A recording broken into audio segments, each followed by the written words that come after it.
তোলা তো হারাম। ছবি তুলি না ভিডিও করছি।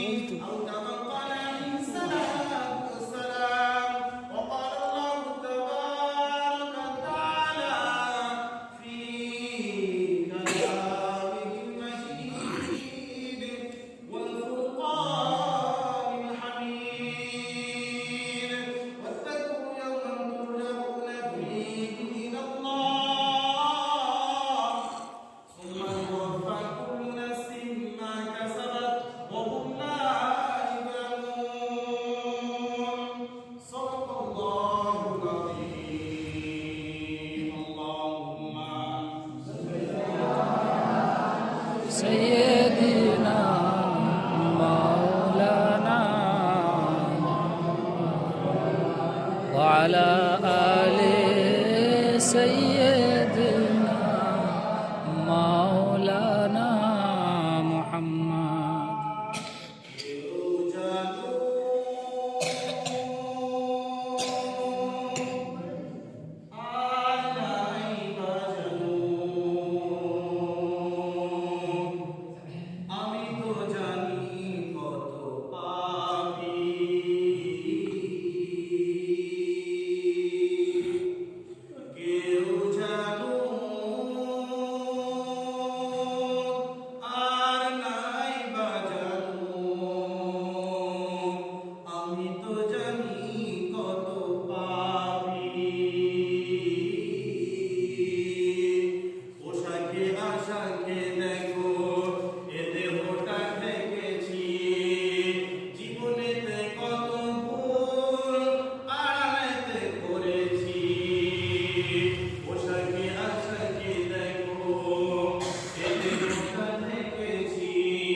صل على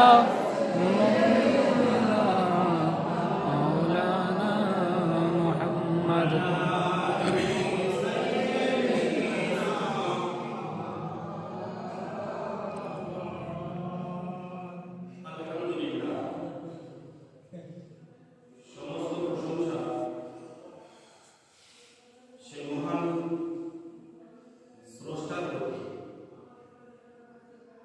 যিনি আমাকে আপনাকে সৃষ্টি করেছেন, এই কুল কায়নাতকে যিনি সৃষ্টি করেছেন,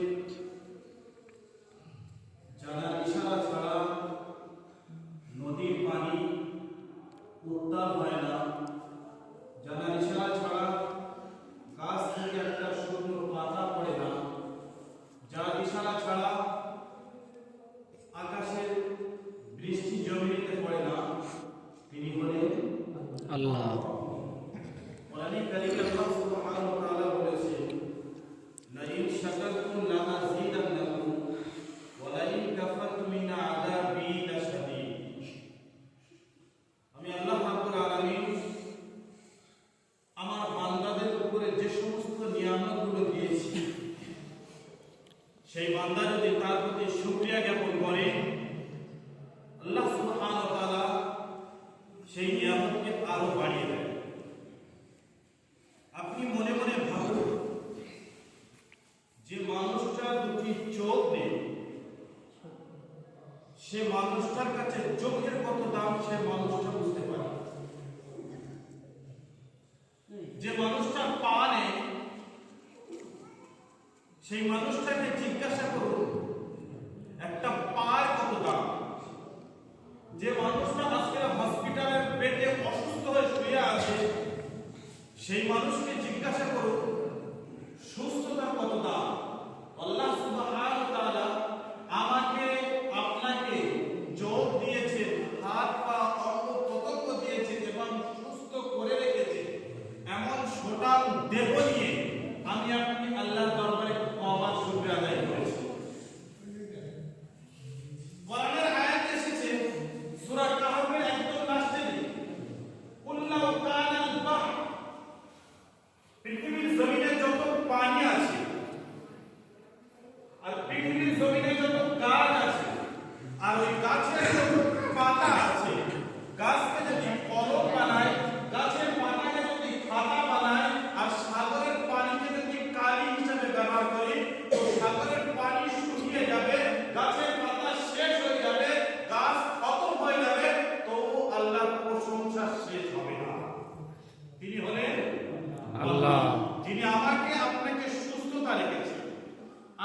কবার সেই শুকরিয়া নিয়ামত আদায় করেছে। আল্লাহ রাসূল সাল্লাল্লাহু আলাইহি ওয়াসাল্লামকে আম্মা জান আয়েশা সিদ্দিকা রাদিয়াল্লাহু তাআলা আনহা জিজ্ঞাসা করছেন, ইয়া রাসূলুল্লাহ, ইয়া হাবিবাল্লাহ, আপনার তো আগের গুনাহ মাফ এবং পিছনের গুনাহ মাফ, তার সত্ত্বেও আপনি সারা রাত জেগে নামাজ পড়েন।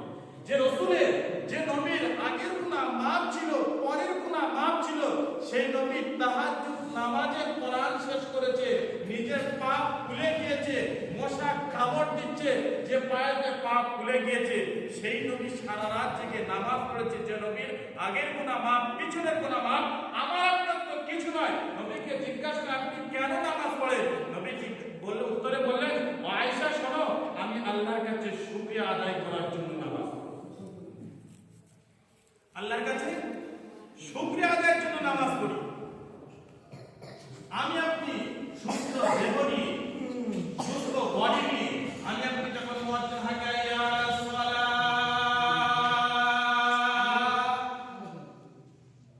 মসজিদের সামনেতে বাইকের হর্নটা মেরে চলে যায় দোকানের দিকে চা খেতে, কেউ মসজিদের সামনেতে বাইকের হর্নটা মেরে চলে যায় গ্যাস চালাবে, কেউ মসজিদের সামনে হর্নটা মেরে, কেউ পায়ে হেঁটে, কেউ সাইকেলের পেটটা বাজিয়ে চলে যায় খেলাবে, ক্যারাম খেলার জন্য, তাস খেলার জন্য, জুয়া খেলার জন্য, বিভিন্ন চায়ের দোকানের লোকের নামে জীবন করার জন্য, লোকের নামে লাঞ্ছিত করার জন্য, মিথ্যা অপবাদ দেওয়ার জন্য, এদিকে মুয়াজ্জিন হাকে হাইয়া আলা সালাহ, নামাজ হলো কামিয়াবির রাস্তা, নামাজ হলো সফলতার রাস্তা, মুমিন তোমার জন্য নামাজ হলো কামিয়াব।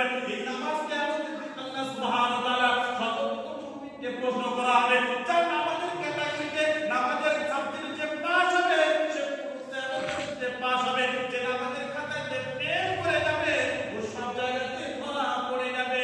মাধ্যমিক পরীক্ষা হলো, প্রথম সাবজেক্ট যেটা থাকে, যদি সব সাবজেক্টের মধ্যে একটা সাবজেক্ট ফেল করে যাও, তাহলে ফেলের খাতায় ঘোষণা হয়ে যাও। যদি সব সাবজেক্ট পাস করতে পারো, তাহলে তোমার পাসের খাতায় গণ্য হয়। কিন্তু অন্যান্য ক্লাসগুলো, তোমার মেইন সাবজেক্টগুলো যদি পাস করে ফেলো, তাহলে তোমাকে পাস করে ঘোষণা দেওয়া হয়। কারণ এই সাবজেক্টে তুমি পাস করেছো, যেগুলো তোমাকে সাধারণ কোনো প্রশ্ন ছিল, সাধারণ কোনো সাবজেক্ট ছিল, তোমাকে ওই সাবজেক্টগুলো তোমাকে ফেল করলেও কোনো যায় আসে না। তো নামাজ হলো প্রধান সাবজেক্ট, তোমার মেইন সাবজেক্ট হলো নামাজ। মুমিন যখন নামাজ ছেড়ে চলে যাবে, মুমিন কামিয়াবিতে সফলতা আসতে পারে না, মুমিন সফলতা আসতে পারে না। মুমিন তখন সফলতা হবে যখন মুয়াজ্জিন ডাকবে, হাইয়া আলা সালাহ, মুমিন নামাজে থাকবে, সেখানে নামাজ পড়বে। মুমিন পাহাড়ের উপরে থাকবে, সেখানে নামাজ আদায় করে নেবে। মুমিন যদি সাগরের মাঝখানে থাকে, সেখানে কেউ নাই, সেখানে নামাজ আদায় করে নেবে। কেন? মুমিনের জন্য ফরজ ছিল নামাজ, মুমিনের জন্য ফরজ ছিল নামাজ। এটাই তো নামাজ কামিয়াবির জন্য। অথচ নবী করিম সাল্লাল্লাহু আলাইহি ওয়াসাল্লাম বলেছেন, ও উম্মত শোনো, আমি চলে যাচ্ছি, কিন্তু নামাজ ফরজ করে দিয়ে যাচ্ছি। এই নামাজ তোমরা কিয়ামত পর্যন্ত ধরে রাখবে, মৃত্যু পর্যন্ত ধরে রাখবে। তোমার লাখ বিশ্বাস, তুমি সাগরের মাঝখানে পড়ে আছো, কেউ তোমাকে বাঁচাবার নাই, তুমি ডুবতে ডুবতে ডুবতে ডুবতে পানিতে ফেলেছো, পেট ভর্তি হয়ে গিয়েছে, কিন্তু সেই সময়টা তোমার নামাজের সময় এসে গিয়েছে, নামাজের অর্থ এসে গিয়েছে। ওই সময় তোমার জন্য নামাজ পড়া ফরজ। আজ আমরা যে মানুষটা সাগরের মধ্যে ডুবে যাচ্ছে, যে মানুষটা সাগরে ডুবে যাচ্ছে, বাঁচার কোনো রাস্তা নেই, ওই সময় যদি নামাজের সময় হয়ে যায়, ওই মানুষটার উপরে নামাজ ফরজ। আমার আপনার উপরে নামাজ ফরজ। বিভিন্ন কাজের দায় দিয়ে, বিভিন্ন কাজের হেলা দিয়ে, বিভিন্ন কাজের দোষারোপ দিয়ে চলে যায় নামাজ। মুমিন নামাজ পড়তে হবে। ওই জন্য কোরআনে আয়াত বলেছে, কুল ইয়া ইবাদিয়াল্লাযীনা আসরাফু আলা আনফুসিহিম লা তাকনাতু মিন রাহমাতিল্লাহ ইন্নাল্লাহা ইয়াগফিরুদ যুনুবা জামিআ ইন্নাহু হুয়াল গফুরুর রহিম। এ হাদিস তোমার উম্মতদের জানিয়ে দাও, আমার বান্দাদেরকে জানিয়ে দাও, যে সমস্ত বান্দারা অনেক গুনাহ করে ফেলেছে, অনেক অত্যাচার করে ফেলেছে, নিজের উপর দোষারোপ ভাবছে, নিজেকে গুনাহগার করে দাবি করছে, আমি আমার বান্দাদের, তোমার উম্মতদেরকে জানিয়ে দাও, আমি আল্লাহ লা তাকনাতু মির রাহমাতিল্লাহ, তারা যেন আমার রহমত থেকে নিরাশ আল্লাহ ক্ষমা পছন্দ করি, আমি আল্লাহ ক্ষমাশীল ও দয়াময়। তোমার বান্দা যেন আমার কাছে তওবা করে, আমি আল্লাহ তাদের তওবাগুলো কবুল করে নেব। এই আয়াতের দ্বারা বোঝা গেল আল্লাহ সুবহানাহু ওয়া তাআলা বান্দার গুনাহ মাফ করার জন্য প্রস্তুত হয়ে বসে আছে। বান্দা যখন চাইবে আল্লাহ তখন খুশি হয়, আল্লাহ তখন কাছে চলে আসে। আল্লাহ খালি বলে, বান্দা তোমার কি চাও না, তোমার কি পাও না, তুমি কি চাও আমি আল্লাহ আমাকে জানিয়ে দাও, আমি আল্লাহ তোমার গুনাহ মাফ করে দেব। সারা বছরে 4টে দিন এমন আছে যেদিনে আল্লাহ সুবহানাহু ওয়া তাআলা গুনাহ মাফ করে থাকে। তার মধ্যে একটা দিন হলো, একটা রাত হলো শবে বরাত। এই রাতে আল্লাহ সুবহানাহু ওয়া তাআলা আল্লাহ প্রতিদিন তাহাজ্জুদ সময় প্রথম আসমানে এসে যে বলে, কার কি চাওয়া আছে, কে ঋণগ্রস্ত আছে বলো, কার কি আশা আছে বলো, কে রোগগ্রস্ত আছে বলো, কে ঋণের মধ্যে জর্জরিত হয়ে আছে বলো, কে অসুস্থ হয়ে আছে বলো। প্রতিদিন আল্লাহ লাশ আসমানে এসে বলে, বান্দা তোমার চাহিদা আমার কাছে চাও, আমি পূরণ করব। কিন্তু শবে বরাতের দিনে, শবে বরাতের রাতে আল্লাহ সুবহানাহু ওয়া তাআলা মাগরিবের আযানের পরে আসমানে এসে হাজির হয়ে যায়। আমার গুনাহগার বান্দা কারা আছো, আমার পেয়ারা বান্দা যারা আছো, আমার কাছে মাফ করাতে চাও, আমি আল্লাহ আমার কাছে তার ফরিয়াদ করে জানাতে চাও, আজকে আমি আল্লাহ তাদের সকলের গুনাহকে মাফ করে দেব। এই সুযোগ এসেছে মুমিন, তোমার জন্য সুযোগ এসেছে, তোমার জন্য ভাগ্য রাত এসেছে, তোমার পরিবর্তন হওয়ার দিন এসেছে। এই পরিবর্তন হওয়ার রাত এসে গিয়েছে। এই রাতে আল্লাহর কাছে কাঁদো, আল্লাহ আমি 40 বছর গুনাহ করেছি, 30 বছর গুনাহ করেছি, 10 বছর গুনাহ করেছি, আল্লাহ তোমার নাফরমানি করেছি। আল্লাহ এই রাতে তোমার ওয়াদা ছিল, আল্লাহ তুমি আমাকে ক্ষমা করবে, সেই আশা আকাঙ্ক্ষা নিয়ে তোমার দরবারে হাত তুলেছি। আল্লাহ আমার মতো গুনাহগারকে তুমি ফেরত দিও না। তুমি ফেরত দিলে আমি কার কাছে যাব বলো? আমি তোমার পেয়ারা হাবিবের উম্মত, সে হাবিবের উম্মত রসিলা করে আমার দোয়াটাকে কবুল করে নাও। আল্লাহ বান্দা যখন দোয়া করবে, আল্লাহ বান্দা যখন দোয়া করে, বান্দার হাত ফেলতে দেরি হবে, আল্লাহর গুনাহ মাফ করতে দেরি হবে না। এ রাতে আল্লাহ সুবহানাহু ওয়া তাআলা সমস্ত পাপী বান্দার গুনাহ মাফ করে দেয়। কিন্তু দুটো শ্রেণীর মানুষ বাদ, তারা কারা? ইল্লাল মুশরিকিন, যারা আল্লাহর সাথে কাউকে শিরিক করে, আল্লাহর সাথে কাউকে শরীক করে, আল্লাহর সাথে কাউকে শরীক করে। যেমন রিজিকের মালিক কে? রিজিকের মালিক আল্লাহ। রিজিকের মালিক যদি আল্লাহ অন্তরে বিশ্বাস থাকে, মানুষ কোনোদিন বলতো না আমার চাকরি না হলে আমি খেতে পারতাম না, আমার দোকান না চললে আমি খেতে পারতাম না, আমার ব্যবসা না চললে আমি খেতে পারতাম না। মানুষ যখন জবানে এই কথাটা বলে নেবে, তখন সে আল্লাহর সাথে শিরিক করে বসলো। কেন? ডাক্তার ছিল বলে আমি অসুস্থ ছিলাম, সুস্থ হতে পেরেছি, ডাক্তার আমাকে বাঁচিয়েছে। যখন মানুষ জবান থেকে এই কথাটা বলে ফেলবে, ওই মানুষটা আল্লাহর সাথে শরীক করলো, অর্থাৎ শিরিক করলো। এই শিরিক বান্দার গুনাহ আল্লাহ কোনদিন মাফ করবে না। তাহলে আল্লাহ সুবহানাহু ওয়া তাআলা সব শ্রেণীর মানুষকে গুনাহ মাফ করে দেবে। যত মানুষ আছে মত করে নাকল চকল করে, যত মানুষ আছে আজকের গুনাহ চাইলে, ক্ষমা চাইলে আল্লাহ ক্ষমা করে দেবে।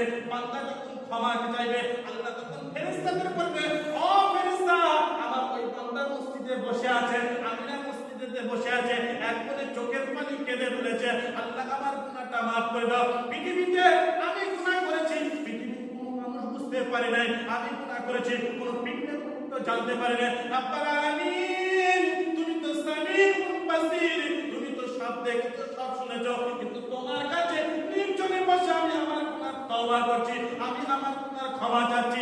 আল্লাহ জীবনে এমন গুনাহ কোনোদিন আমি করব না, আল্লাহ তুমি আমাকে ক্ষমা করে দাও না।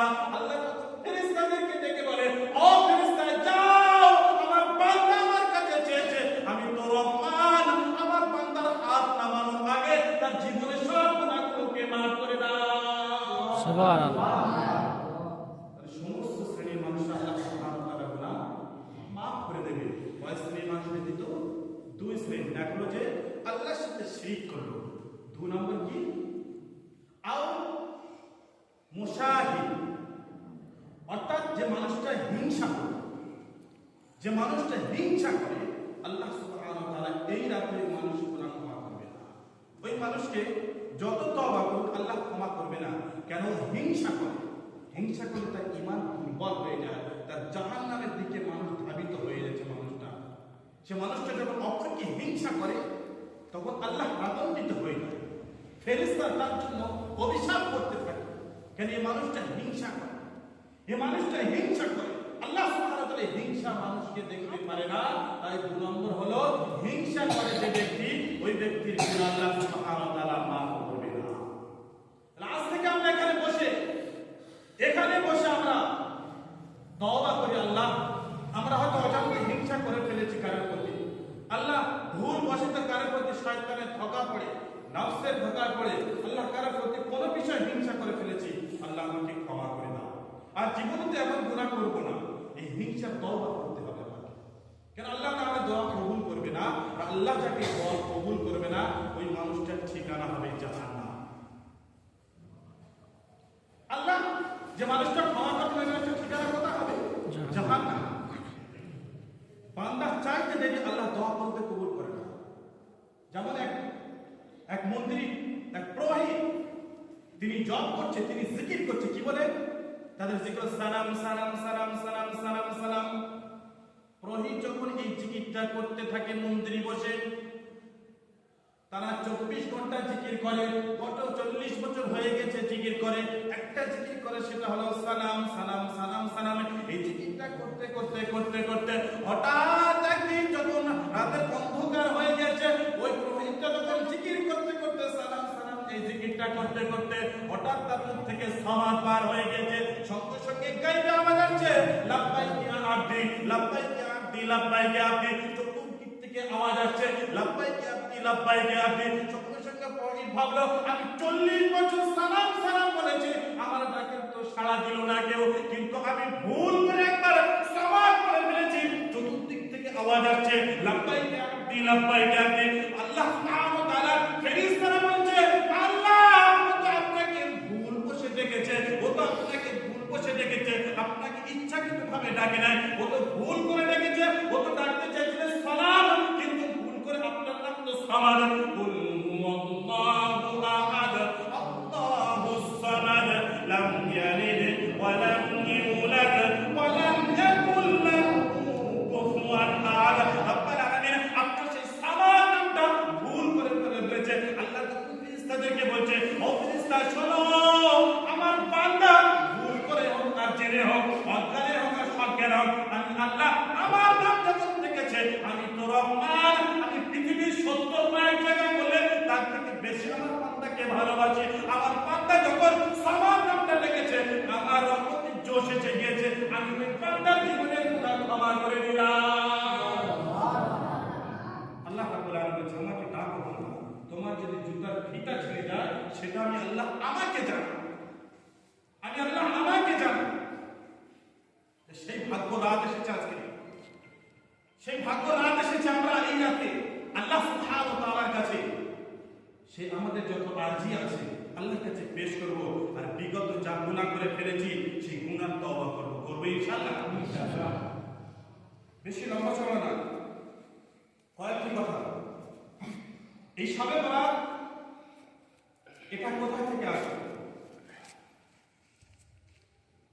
সব মানে রাত, এটা ফার্সি ভাষা, আর বারাত এটা আরবি ভাষা, এর অর্থ হলো ভাগ্য। তো দুটো মিলে হলো শবে বরাত, ভাগ্য রজনী। কিন্তু এই শব্দটা হাদিসে নেই। এখন কেউ যদি আপনাকে বলে এই শব্দ হাদিসে নেই, তাহলে আপনারা শবে বরাত পালন করেন কেন? আপনি পুরো কোরআন ও হাদিস খুঁজে পাবেন না নামাজ শব্দটা, রোজা শব্দটা, নামাজ এটা ফার্সি ভাষা, রোজা এটা ফার্সি ভাষা, নামাজের আরবি হলো সালাত, রোজার আরবি হলো সাওম। তো শবে বরাত এর আরবি হলো লাইলাতুন নিসফি মিন শাবান, শাবানের অর্ধের রজনীতে এটাকে শবে বরাত বলা হয়।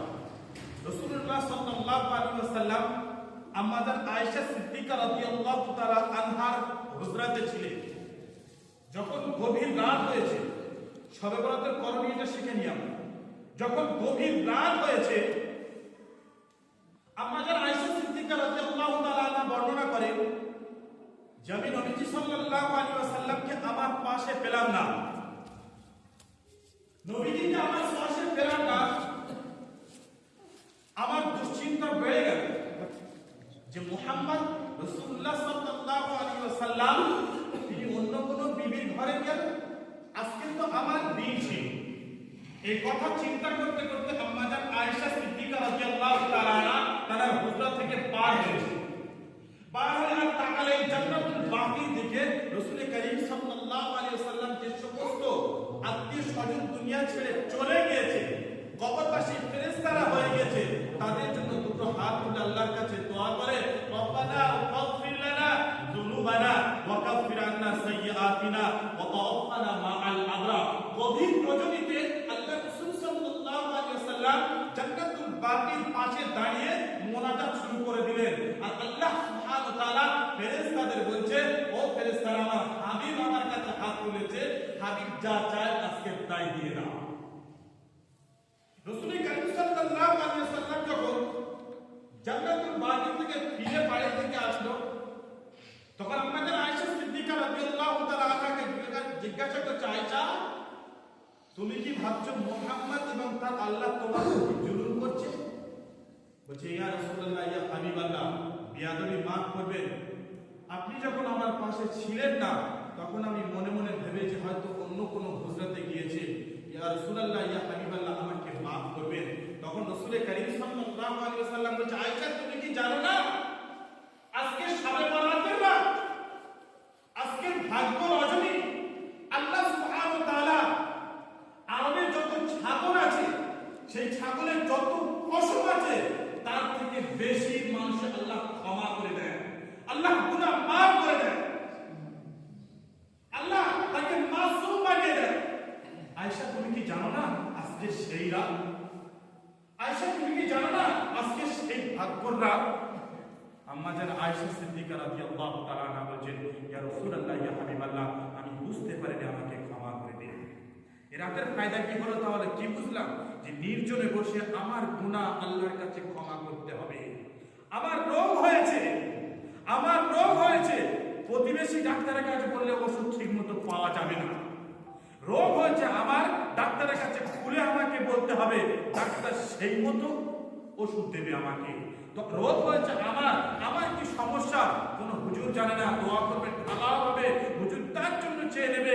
কিন্তু তোমার যে আশা, তোমার যে কি চাহিদা, তোমার কি চাবে আল্লাহর কাছে, সেইটা তুমি নিজে আল্লাহর কাছে বলো যে আল্লাহ, আমার এটা চাই, আমার এটা দরকার ছিল। আল্লাহ সেই সঙ্গে সঙ্গে বান্দাকে সেটা দিয়ে দেবে। আমরা দোয়া চাইবো তো সবাই? আরেকটা বিষয় জেনে রাখি আমরা, যে আমরা বিগত শুনে রাখি মুরব্বীর থেকে, যে এই দিনে মাগরিবের আগে যে গোসল করবে, গোসল করার পরে মাথা গা না মুছে নামাজ পড়বে আর পানি টপ টপ করে পড়বে, একটা করে গুনাহ মাফ হবে। এই কথাটা যে বলেছে মিথ্যা বলেছে, এটা বানোয়াট কথা, এটা হাদিসে কোনো প্রমাণ নেই। সেই ব্যক্তি গোসল করবে যার শরীর নাপাক হয়ে আছে। যে ব্যক্তি দুপুরে গোসল করেছে তার তো শরীর পাক আছে, তাহলে সে ব্যক্তি কেন গোসল করবে? তাহলে গোসলটা তার জন্য যার শরীরটা নাপাক হয়ে আছে, সেই গোসল করবে। আর ওই যে চুল মুছবে এমন কথা না, সমস্ত শরীর সে মুছে মসজিদের দিকে চলে আসবে। দুই, আমরা করে থাকি এ রাতে ক্ষীর সিমাই বিল্লি করি, হালুয়া বিল্লি করি। এমন কোন নজির হাদিসে নেই যে এ রাতে হালুয়া বিল্লি করতে হবে, এ রাতে পায়েস বিল্লি করতে হবে, মানুষ সবাই জড়ো হবে, এটা খাবে, এটা হাদিসে প্রমাণিত নয়। আরেকটা শুনে রাখি, যে শুনে থাকি এ রাতে নামাজ পড়লে বহু সওয়াব, এটা সত্য, এটা গুনাহ মাফ হয়, এটাও সত্য। কিন্তু যে 12 রাকাত নির্ধারিত, এটা হাদিসে নেই। বা এই সূরা ইখলাস দিয়ে পড়তে হবে, এটা হাদিসে নেই। নফল নামাজ আপনি যে সূরা দিয়ে পড়বেন কবুল হবে, নফল নামাজ যে সূরা দিয়ে পড়বে কবুল হয়ে যাবে। নফল নামাজ যে সূরা দিয়ে পড়তে পারেন, 2 রাকাত করে আপনি চাইলে সারা রাত নামাজ পড়তে পারেন। এতে কোনো নির্দিষ্ট করা নেই এতে কোনো সংখ্যা গোনা নেই যে এই রাতে 12 রাকাত পড়তেই হবে এমন কোনো ব্যাপার নয়। তাহলে আমার শরীর বুঝে আমি যতটা পারবো আল্লাহর কাছে কাঁদবো। হাদিসে পাক এসেছে এই রাতে ইবাদতের মূল মকসদ হলো যে আমি বিগত 1 বছর যা গুনাহ করেছি আল্লাহর কাছে মাফ চেয়ে নেব। রাসূল কারীম সাল্লাল্লাহু আলাইহি ওয়াসাল্লাম এই শাবান রমজানের আগের মাস, রজবের পরের মাস, এই মাসটাকে বলা হয় আরবি ভাষায় শাবান মাস। আমাদের আয়েশা সিদ্দিকা রাদিয়াল্লাহু তাআলা বর্ণনা করছেন আল্লাহ নবী সাল্লাল্লাহু আলাইহি ওয়াসাল্লাম রমাদানের পুরো রোজা রাখতেন। রমাদানের পুরো রোজা রাখতেন। রমাদানের পরে সবথেকে ওই মাস বেশি রোজা রাখতো, সেটা হলো এই শাবান মাস। এই শাবান মাসে আল্লাহ নবী সাল্লাল্লাহু আলাইহি ওয়াসাল্লাম সবথেকে বেশি রোজা রাখতেন। আর রাসূলুল্লাহ সাল্লাল্লাহু আলাইহি ওয়াসাল্লামকে জিজ্ঞাসা করা হয়েছিল, ইয়া রাসূলুল্লাহ, ইয়া হাবিবাল্লাহ, আপনি এই শাবান মাসে এত বেশি রোজা রাখেন কেন?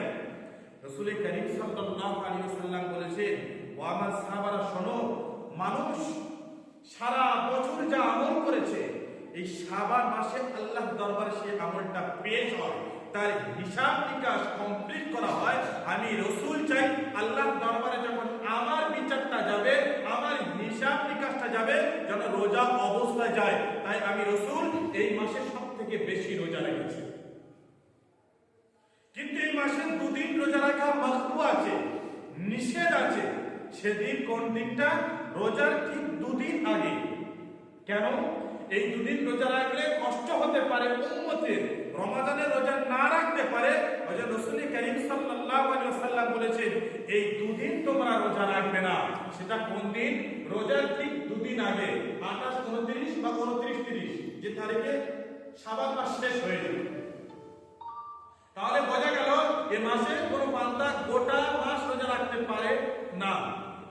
একদিন পর একদিন, একদিন পর একদিন 15টা রোজা রাখতে পারে। এখন কথা হলো যে শবে বরাতের রোজা কি? আল্লাহ নবী সাল্লাল্লাহু আলাইহি ওয়াসাল্লাম আরবি মাসে, প্রতি আরবি মাসে 3 দিন রোজা রাখতেন। সে তারিখটা কি? আরবি 13, 14, 15। এই 3 দিন আল্লাহ নবী সাল্লাল্লাহু আলাইহি ওয়াসাল্লাম রোজা রাখতেন প্রতি মাসে। এটা আল্লাহ নবী সাল্লাল্লাহু আলাইহি ওয়াসাল্লাম পুরো জিন্দেগীর আমল। উনি শুধু এই শবে বরাতের শাবানে শুধু এই 3 দিন রোজা রাখতেন। আমরা বলি শাবানে এই শবে বরাতের 3টে রোজা। আল্লাহ নবী সাল্লাল্লাহু আলাইহি ওয়াসাল্লাম প্রতি মাসে 3টি করে রোজা রাখতেন। সেটাকে বলা হতো আইয়ামে বীজ। আল্লাহ নবী সাল্লাল্লাহু আলাইহি ওয়াসাল্লাম 3টি করে রোজা রাখতেন। কিন্তু এই দিনটি ভালো, কুমু লাইলাহা ওয়া সুমু ইয়াওমাহা, রাতে জাগো হয়ে তোমরা রাতে নামাজ পড়ো আর দিনের বেলা রোজা রাখো। এটা খুব উত্তম মাস, খুব উত্তম দিন। তাহলে এই দিনের এই রাতের আমল কি হবে? আমরা বেশি বেশি করে নফল নামাজ পড়বো। ভালো করে শুনে নি, বেশি বেশি করে নফল নামাজ পড়বো। মা বোনদের কাছে, যাদের কাছে কানে মাইকে আওয়াজ পৌঁছাচ্ছে, তারা বিশেষ করে শুনে নি, এই রাতে বেশি বেশি করে নফল নামাজ পড়ব। 2 নম্বর হলো এই রাতে যে কোরআন জানি সেই রাতে কোরআন তেলাওয়াত করব। 3, এই রাতে বেশি বেশি করে দরুদ পাঠ করব। যে কোনো দরুদ, চাইলে আপনি বড় দরুদ পড়তে পারেন বা ছোট। বড় দরুদ আল্লাহুম্মা সাল্লি আলা মুহাম্মাদিন ওয়া আলা আলি মুহাম্মাদিন কামা সাল্লাইতা আলা ইব্রাহিম ওয়া আলা আলি ইব্রাহিম ইন্নাকা হামিদুম মাজিদ। আল্লাহুম্মা বারিক আলা মুহাম্মাদিন ওয়া আলা আলি মুহাম্মাদিন কামা বারাকতা আলা ইব্রাহিম ওয়া আলা আলি ইব্রাহিম ইন্নাকা হামিদুম মাজিদ। এই দরুদ ইব্রাহিমকে চাইলে বেশি বেশি পড়তে পারো। যদি কোনো উম্মত না জানে তাহলে সবথেকে ছোট দরুদ হলো সাল্লাল্লাহু আলাইহি ওয়াসাল্লাম। এটা সবার মুখস্থ। কি দরুদ বলুন? সাল্লাল্লাহু আলাইহি ওয়াসাল্লাম। কিন্তু দরুদ পড়লে ফায়দা কি? একটা বান্দা যখন দরুদ পড়বে সাল্লাল্লাহু আলাইহি ওয়াসাল্লাম, সঙ্গে সঙ্গে ফেরেশতা তার বাপের নাম লিখবে, তার নাম লিখবে, তার দাদার নাম লিখবে। সেটা দিয়ে নবীজি রওজা সাল্লাল্লাহু আলাইহি ওয়াসাল্লামের আতহারে পৌঁছে যাবেন আর নবীজিকে সালাম দিয়ে বলবেন, আসসালামু আলাইকুম ইয়া রাসূলুল্লাহ ইয়া হাবিবাল্লাহ। ওইদিন পাড়ায় আমিনার মসজিদে বসে আপনার অমুক ব্যক্তি, অমুকের ছেলে বসে আপনার উপরে দরুদ পড়েছে। যখন এই দরুদটা রাসূলের উপরে শোনানো হবে, এই দরুদটা রাসূলের উপরে শোনানো হবে। আল্লাহ সুবহানাহু ওয়া তাআলা বলেন, যখন বান্দা দরুদ পড়ে নেবে, আমি আল্লাহ তার উপরে 10টা রহমত নাজিল করব, 10টা গুনাহ maaf করে দেব। শুধু 10টা রহমত নাজিল করব, এই পর্যন্ত ছেড়ে দেবেন না। 10টা গুনাহ maaf করে দেবে, এই পর্যন্ত ছেড়ে দেবেন না। তার 10টা মর্যাদা আল্লাহর কাছে বাড়িয়ে দেবে। দরুদের ফায়দা হয় কি হলো? তিনটি। এক নম্বর কি? 10টা রহমত আল্লাহ সুবহানাহু ওয়া তাআলা ওই বান্দার উপর বর্ষিত করবে, বর্ষণ করবে। দুই হলো ওই বান্দা 10টা গুনাহ maaf করে দেবে। শুধু গুনাহ maaf করে ছেড়ে দেবেন না, খালি রাখবে না, ওই 10টা গুনাহর জায়গায় সওয়াবের বর্ষণ করে দেবে। আর 10টা মর্যাদা আল্লাহ সুবহানাহু ওয়া তাআলা তার খাতায় এই বান্দার নাম লিখে রাখবে। এই যে বান্দা হাবিবের উপরে দরুদ পড়েছে, এই বান্দার নামটা লিখে রাখবে আর 10টা সম্মান বাড়িয়ে দেবে।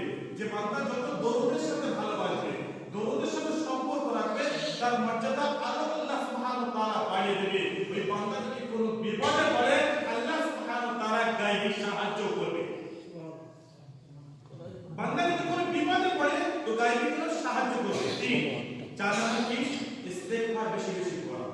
আস্তাগফিরুল্লাহ, আস্তাগফিরুল্লাহ, ছোট করে আস্তাগফিরুল্লাহ আল্লাযী লা ইলাহা ইল্লা হুয়াল হাইয়ুল কাইয়্যুম ওয়া আতুবু ইলাইহি লা হাওলা ওয়ালা কুওয়াতা ইল্লা বিল্লাহ। চাইলে এটা করতে পারেন, মনে মনে শুনে এত প্রকার করলে হবে। আস্তাগফিরুল্লাহ, আস্তাগফিরুল্লাহ, আস্তাগফিরুল্লাহ, ধারাবাহিক করলে হবে না। আস্তাগফিরুল্লাহ একদম হৃদয় কাঁপিয়ে আল্লাহর কাছে তওবা করছে। যখন কোনো মানুষ ভুল করে আর তার কাছে ক্ষমা চাইতে পাঠানো হয়, সেই মানুষটা পায়ে হাতে ধরে কেঁদে বলে, আমাকে ভুল করেছি, মাফ করে দাও। তো আল্লাহর কাছে সেইভাবে আমাকে মাফ চাইতে হবে, বেশি বেশি কি করতে হবে? আস্তাগফিরুল্লাহ। কোন মানুষ যদি আস্তাগফিরুল্লাহর সাথে জুড়ে থাকে, আটার মতো লেগে থাকে, 24 ঘন্টার জিন্দেগি যদি আটার মতো লেগে থাকে, সেই বান্দা ফায়দা কি কি পাবে? সেই বান্দা যদি চাষ করে, আল্লাহ সুবহানাহু ওয়া তাআলা আসমান থেকে পানি বর্ষণ করবে। আর কেমন পানি বর্ষণ করবে? যে অতিরিক্ত পানি দেবেন না, যাতে চাষটা নষ্ট হয়ে যায়, ওই ক্ষেত খামারি নষ্ট হয়ে যায়। এমন পানি কম দেবেন না, যাতে ওই ক্ষেত খামারে পুরো ঝলসে যায়। আল্লাহ সুবহানাহু ওয়া তাআলা ঠিক মিডিয়ার মতো ওই বান্দার উপরে পানি বর্ষণ করবে, যাতে বান্দা ক্ষেত খামার ভালো করে করতে পারে। আস্তাগফিরুল্লাহ পড়লে ফায়দা কি? যদি সন্তান না হয়, তাহলে বেশি বেশি করে দুজন তিন আস্তাগফিরুল্লাহ, আস্তাগফিরুল্লাহ পড়বেন। আল্লাহ আমাদের ওয়াদা করেছে, আমার বান্দা যখন সন্তান না হওয়ার জন্য যখন আস্তাগফিরুল্লাহ পড়বে, আমি আল্লাহ আমার বান্দার গর্ভে সন্তান দিয়ে দেব। আমার বান্দা যখন রিজিকে অলাটান দেখা দেবে, রিজিকের অভাব দেখা দেবে, রিজিক নিয়ে পেরেশান হয়ে যাবে, তো বান্দা যখন আমার দরবারে আস্তাগফিরুল্লাহ পড়তে থাকে, আস্তাগফিরুল্লাহ, আস্তাগফিরুল্লাহ, আস্তাগফিরুল্লাহ, আমার বান্দা যখন পড়বে, আমি আল্লাহ আমার বান্দার জীবনের গুনাহ সব মাফ করে দেব। ইমাম মালিক ইবনে হাম্বল আলাইহি রাহমাহ তিনি বর্ণনা করছেন, তিনি বলেন, আমি মদিনার জমিনে আছি, মদিনার মসজিদে নামাজ পড়েছি, অনেকটা দূর আমার বাড়ি থেকে এসে গিয়েছি। আসার পরে আমি বাড়ি ফিরতে পারবো না, এমন রাত হয়ে গিয়েছে। মসজিদের মুতাল্লিকে বললাম, ভাই আমাকে রাতটা থাকতে দিন, আমি সারা রাত নামাজ পড়বো আর মসজিদে থাকবো। মসজিদের মুতাল্লিক কোনো কথা শুনলো না, মসজিদের গেট বন্ধ করে দিয়েছে। যুগের ইমাম মালিক আলাইহি রাহমাহ তিনি মসজিদের বাইরে ঠান্ডার সময় বসে আছে, ভাবছে আমি কোথায় যাবো এত রাতে, যেতে পারবো না। এই কথা চিন্তা করতে করতে দূরের দিকে যখন লক্ষ্য করলো, একটা যুবক রুটি ছাড়ছে, রুটি তৈরি করছে আর রুটি রাতে বিক্রি করছে। ইমাম মালিক আলাইহি রাহমাহ যুবককে দেখতে পেলেন আর গিয়ে সালাম দিলেন, আসসালামু আলাইকুম ইয়া আইয়ুহাশ শাবাব, হে নওজোয়ান, আমাকে একটু তোমার এখানে থাকতে দেবে? তোমার এই আগুনের পাশে আমি থেকে সারা রাত কাটিয়ে দেব। যুবক বলছেন, আপনি মেহমান, আপনি মুসাফির, আপনি থাকেন, আমার কোনো সমস্যা হবে না। ইমাম মালিক আলাইহি রাহমাহ যখন ওই রুটি তৈরিওয়ালার কাছে যখন বসে দাঁড়িয়ে দেখছেন, আর যুবক মনে মনে পড়ছে আস্তাগফিরুল্লাহ, রুটি বেলে, উনুনে দেয়, বিক্রি করে, টাকা দেয়, যা করে, যুবক বলে আস্তাগফিরুল্লাহ।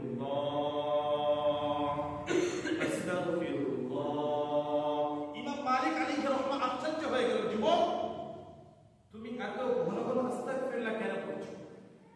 তখন ওই শাবাব নওজোয়ান জবাব দিচ্ছে যে আমি আস্তাগফিরুল্লাহ পড়ার কারণে আমি যা চেয়েছি আল্লাহ তাই দিয়েছে। ইমাম মালিক আলাইহির রহমা আশ্চর্য হয়ে গেল, আবার জিজ্ঞাসা করে, যুবক তুমি যা চেয়েছো আল্লাহ তোমাকে তাই দিয়েছে? বললে হ্যাঁ। বলে শুধু একটা দোয়া কবুল হয়নি। বলছে বলো কি? আল্লাহ তুমি যা চেয়েছো তাই দিয়েছে, আবার একটা দোয়া কবুল হয়নি। বলছে সে দোয়াটা কি? তখন ওই যুবক বলছে ইমাম মালিক আলাইহির রহমার সামনে, বলছে আমি শুনেছি এই জামানা বিখ্যাত ইমাম আছে, তার নাম নাকি ইমাম মালিক আলাইহির রহমা, তার নাম নাকি ইমাম মালিক।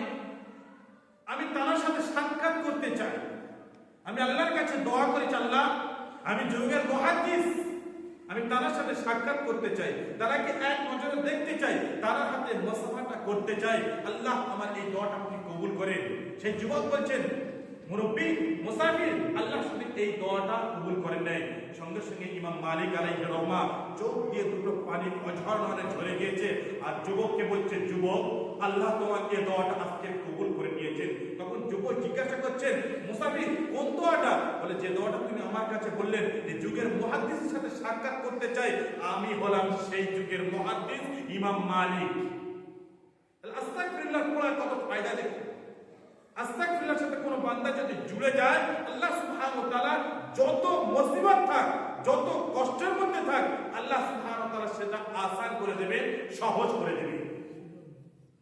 তাহলে আমরা সবাই আস্তাগফিরুল্লাহর সাথে জুড়ে থাকবো। তাহলে বেশি বেশি এর আগে কি বলবো? আস্তাগফিরুল্লাহ, আস্তাগফিরুল্লাহ। কিন্তু যত জিকির আছে সবথেকে জিকির উত্তম হলো নামাজ। যত নফল ইবাদত আছে সবথেকে উত্তম নফল ইবাদত হলো নামাজ। এই নামাজকে মানুষকে পাবন্দি করতে হবে। এই মানুষকে এই নামাজের প্রতি গুরুত্ব ধ্যান দিতে হবে। কারণ নামাজ হলো সব ইবাদতের মেন হলো নামাজ। এই নামাজকে কোনো উপকারে কাজা করা যাবে না। কেন রমাদান আমাদের সামনে আসছে, কোন বান্দা যদি একটা নফল আদায় করে তাকে 70টা, একটা নফল আদায় করলে একটা অন্য মাসের একটা ফরজের সমতুল্য। আর একটা যদি ফরজ আদায় করে অন্য মাসে 70টা ফরজ করলে যে সওয়াব পাবে, রমাদান মাসে ওই একটা ফরজ আদায় করলে সেই 70টা ফরজ পড়া সওয়াব আল্লাহ সুবহানাহু ওয়া তাআলা তার আমলনামাতে দিয়ে দেবে। সুবহানাল্লাহ বলে বলুন। সেই রমজান মাস আসছে আমাদের সামনে, সে মাস মর্যাদা কত? আল্লাহ সুবহানাহু ওয়া তাআলা যে মাসে কোরআন অবতীর্ণ করেছে, 23 বছর ধরে কোরআন অবতীর্ণ হচ্ছে আর তা শেষ হয়েছে ঠিক এই রমাদান মাসে। এই রমাদান মাসে কোরআনে কারীম মুকাম্মাল হয়েছে। সেই রমাদান মাস আমাদের সামনে আসছে। এই রমাদান মাস কেমন বরকতের মাস! এই রমাদান মাস কেমন বরকতের মাস! যে মাসে 1 টাকা দান করলে 70 টাকা দিয়ে দেওয়া হবে। মুহাদ্দিসে কেরাম বলেছে 70, এই সংখ্যাটা ভুল হবে। আল্লাহ চাইলে তার থেকে বেশি দিয়ে দেবে। 1 টাকা কোন মানুষ যদি আল্লাহর রাস্তায় দিয়ে দেয়, আল্লাহর কাছে দিয়ে দেয়, আল্লাহর খুশির জন্য দিয়ে দেয়, তাহলে 70 গুণ বেশি সওয়াব তার আমলনামাতে দিয়ে দেওয়া হবে। কোন মানুষ যদি একটা রোজাদারকে একটা খেজুর খাইয়ে দিয়েছে, আল্লাহ সুবহানাহু ওয়া তাআলার নবী বলেন সে ওই রোজাদারের যে সওয়াব রোজা রেখে পেয়েছে, এই একটা খেজুর খাওয়ানোর জন্য, এক গ্লাস পানি খাওয়ানোর জন্য, একটা ছোলা খাওয়ানোর জন্য, সেই সওয়াবটা সেই আমলনামা ওই বান্দার দিয়ে দেওয়া হবে। একটা খেজুর দিয়ে, এক গ্লাস পানি দিয়ে কোনো রোজাদারকে যদি ইফতার করা, তাহলে আল্লাহ সুবহানাহু ওয়া তাআলা ওই বান্দা রোজা রেখেছে যতটাও একটা খেজুর খেয়ে আল্লাহ সেই সওয়াব বরাবর করে দেবেন। সাহাবারা জিজ্ঞাসা করলেন, ইয়া রাসূলুল্লাহ, ইয়া হাবিবাল্লাহ, তাহলে ওই রোজাদারের সওয়াব ঘাটতি হবে না? বলছে না, ও যে সওয়াব তো পাবে, আল্লাহ সুবহানাহু ওয়া তাআলাকে বোনাস দেবেন, বোনাস। আমি রোজা রেখেছি, বন্ধু রোজা রেখেছে, দুজন রোজা রেখেছি, দুজনের খেজুর আদল বদল করেছি, দুজনের ইফতার আদল বদল করেছি, দুজনও ডবল সওয়াব পেয়ে যাবো। অনেকে ভাবে যে আমি সারাদিন রোজা রেখেছি, আমি কোনো ব্যক্তির ইফতার খাবো না। কেন? সে কি ইনকাম করে আমি জানি না, সে কোথায় উপার্জন করে আমি জানি না। আমি চাই না আমার ইফতারটা নষ্ট, আমার রোজাটা নষ্ট করতে। আমার এই বরকতময় সময়টা, এই বরকতময় জিকিরটা আমি আল্লাহর কাছে নষ্ট হতে দেব না। আমি আল্লাহর কাছে নষ্ট নষ্ট হতে দেব না। ও বান্দা ভুল করে বসেছে, কেন যে ব্যক্তিটা তোমাকে যে জিনিসটা দিয়েছে ওই জিনিসটা হালাল কিনা দেখো, ওই জিনিসটা হারাম নয় তো। যে জিনিসটা তোমাকে খেতে দিয়েছে, ফল দিয়েছে, ফল তো তোমার জন্য খাওয়া যায়, খেজুর তো তোমার জন্য খাওয়া যায়, যা ছোলা দিয়েছে, মুড়ি দিয়েছে, যা তোমার জন্য ইফতার জন্য দিয়েছে, সেই জিনিসটা শরীয়তে হালাল আছে কিনা দেখো। যদি শরীয়তটা হালাল থাকে তাহলে তোমার জন্য খাওয়া সেটা যায়। সবার ইফতার খেতে হবে। যে মানুষটা কোথা থেকে ইফতার দিচ্ছে, আমি খাবো না, আমি বড় মুসল্লি হয়ে গেছি, আমি বড় মুসল্লি হয়ে গেছি, আমি খাবো না, আমি মশলার গাড়ি কিনে ফেলেছি। ওই জন্য সমস্ত উম্মতের দরকার যে একে অপরে ইফতার যেন পাড়া প্রতিবেশীকে যা ইফতার করবে তার একটু ভাগ যেন পাড়া প্রতিবেশী দিয়ে যাবে। যে আমার পাশে ভাই আছে, কি ইফতার করছে জানি না, যে দিলে সে যদি কোটিপতি হয় তাকে ইফতার করালে আমি তো সওয়াব পেয়ে যাবো। এই নিয়েতে সবাই দেবো যে আল্লাহ এই রমাদান বরকত মাস আমার জন্য গুনাহ মাফ করে দেবে। করবো তো সবাই ইনশাআল্লাহ। এটা সেই ভাগ্য মাস সামনে আসতে চলেছে।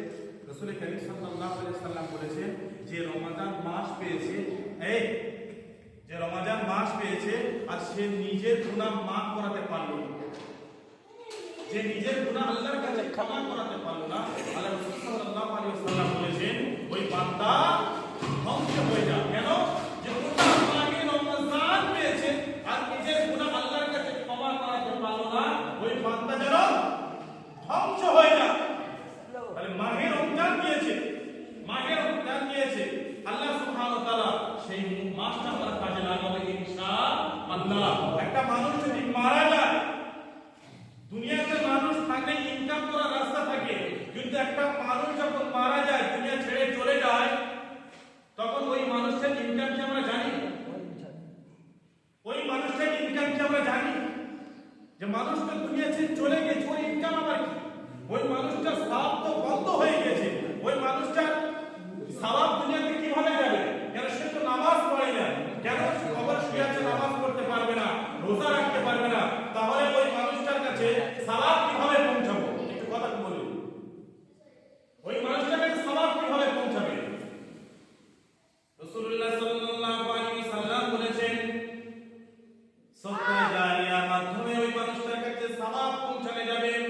ওই মানুষটা কবরে শুয়ে শুয়ে সওয়াব পেতে থাকবে। তার স্বামী যদি নামাজ পড়ে, তার সন্তান যদি নামাজ পড়ে, তার স্বামী সন্তান যদি ওই বান্দার নামে যদি কোনো দান সদকা করে থাকে, তাহলে ওই মানুষ শুয়ে শুয়ে সওয়াব পেতে থাকবে। ওই মানুষটা যদি মসজিদে একটা ইট দান করে যায়, একটা সিমেন্ট দান করে, একটা বাড়ির কোনা পর্যন্ত দান করে, যতদিন ওই ইট থাকবে, পাথর থাকবে, ওই বাড়ি যতদিন মসজিদের মধ্যে থেকে যাবে, কিয়ামত পর্যন্ত শুয়ে শুয়ে ওই ব্যক্তি সওয়াব পেতে থাকবে।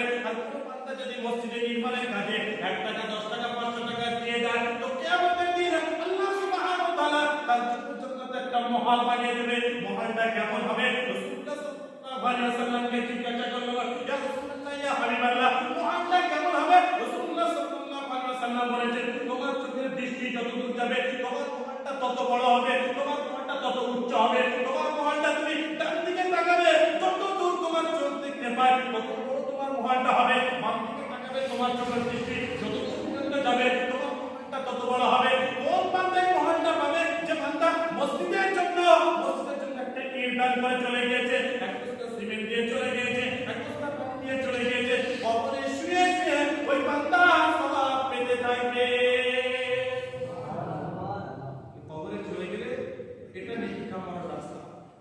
তার সন্তান, তার স্বামী, তার আত্মীয় স্বজন, ভাই যারা আছে, তারা এমন কোন কাজ করবে, এমন কোন জিকির করবে, এমন কিছু দান করবে, সওয়াব গোটা জিন্দেগি করে পেতে থাকবে। আমরা কি করি?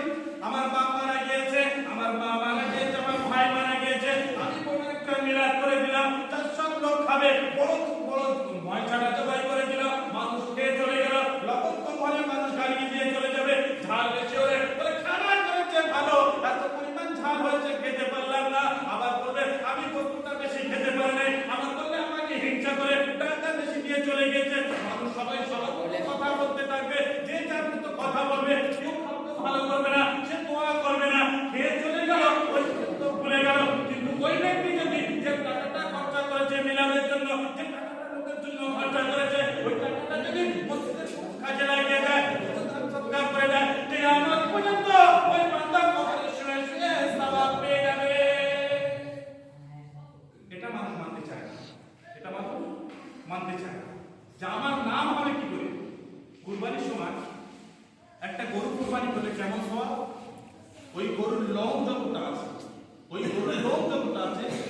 পরিমাণ সওয়াব তার আমল নামায় লেখা হয়।